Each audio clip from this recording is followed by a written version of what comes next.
యాదుడు అనేటువంటి ఋషి తపస్సు చేయడం వల్ల యాదగిరి గుట్ట ఏర్పడింది. యాదర్షి యొక్క తపస్సే దీనికి ప్రధానమైనటువంటి కారణం. తెలంగాణ భాషలో కూడా యాది అనేది చాలా గొప్ప మాట. యాదిలో పెట్టుకో, యాదిలో ఉన్నావా అంటారు ఖచ్చితంగా. అంటే జ్ఞాపకం పెట్టుకో అని అర్థం. తెలంగాణ ప్రజలే కాదు, యావత్ భారతీయులు మర్చిపోలేనటువంటి క్షేత్రం యాదగిరి గుట్ట క్షేత్రం. యాదగిరి అన్న తెలంగాణలో 4వ వంతు మగవాళ్ళకి పెట్టుకున్న పేరుది.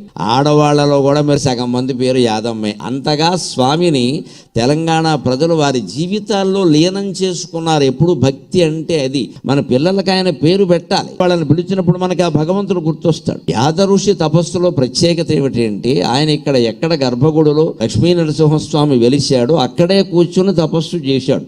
ఎన్ని వేల కోట్ల రూపాయలతో పునర్నిర్మాణం చేసిన ఆ మూలమూర్తి యొక్క వైభవానికి కించిత్తు కూడా తేడా రాకుండా చేశారు. అందరికీ నేను నమస్కారం చేస్తున్నాను.